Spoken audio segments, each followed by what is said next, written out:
Baru-baru ini viral ada aliran di sebuah yayasan Nur Mutiara Makrifatullah. Yayasan ini dipimpin oleh Wayang Hadi Kusumo.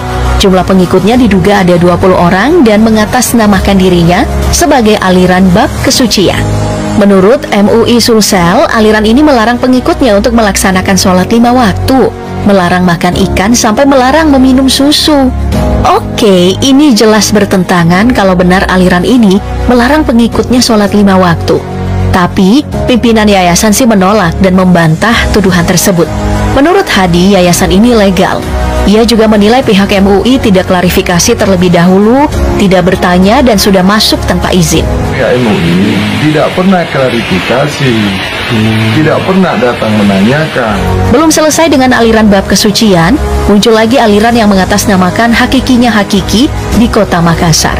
Saya pelajari. Apa yang pelajari? Intinya hakiki apa intinya hakiki? Lebih parah lagi, ada jaminan masuk surga oleh orang yang disebut karaeng atau pemimpinnya. Kesesatan lainnya, penganutnya mengaku pernah bertemu dengan Allah, mengaku pernah bertemu Nabi Muhammad dalam tidurnya.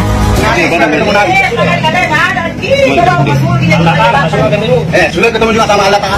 Bahkan katanya, haji bisa diperoleh dari gurunya tanpa harus melaksanakan ibadah haji di Makkah. Niat sholatnya juga bertentangan dengan ajaran Islam yang disepakati mayoritas ulama.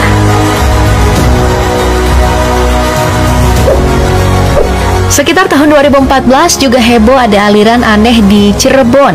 Yang bikin aneh, pertama, pemimpinnya mengakui dirinya sebagai Tuhan. Kedua, melarang warga di sekitar menggunakan masjidnya untuk beribadah.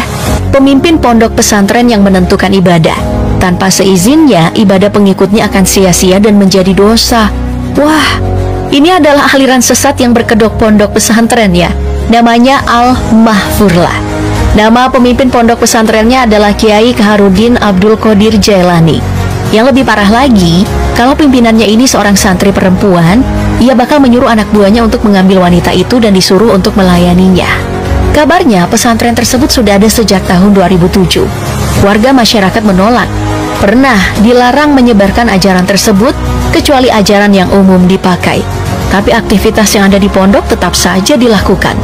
Saat hendak ditemui, pemimpin pondok menolak untuk keluar.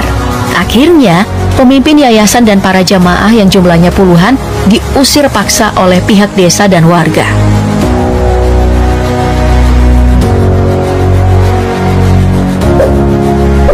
Kalau tahun 2018 ada kerajaan muncul yang diberi nama Kerajaan Ubur-Ubur di Serang, Banten.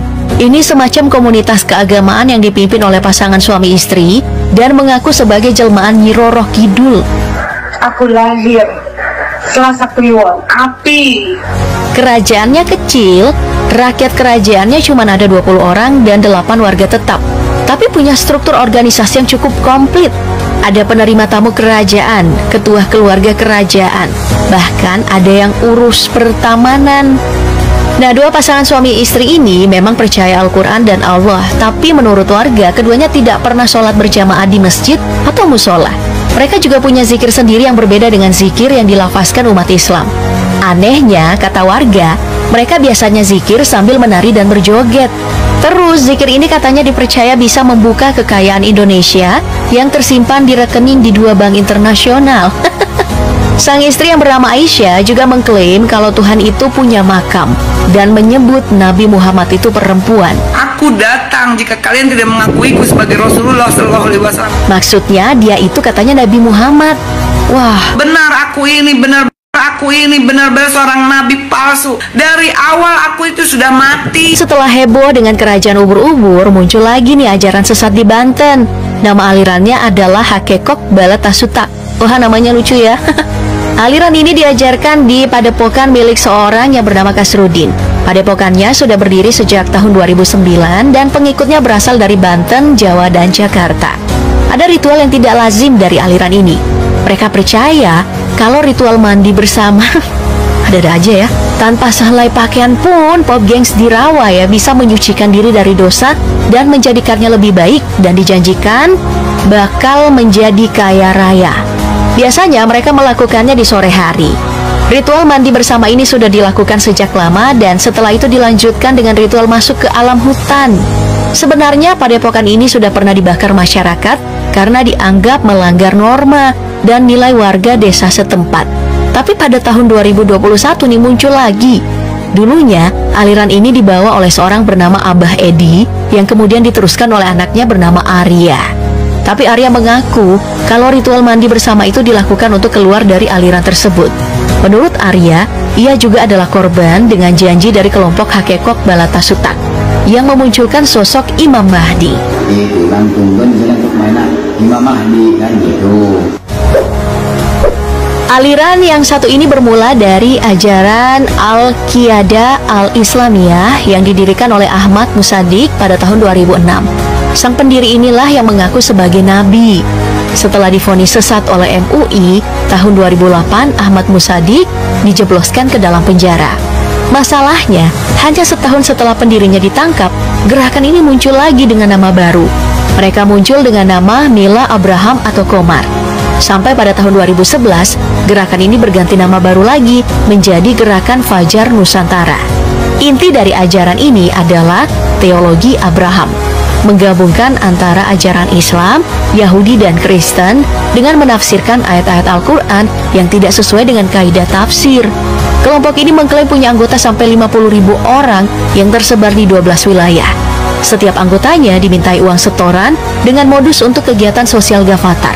Lebih buruk lagi, banyak anggota keluarga yang ikut aliran ini hilang entah kemana.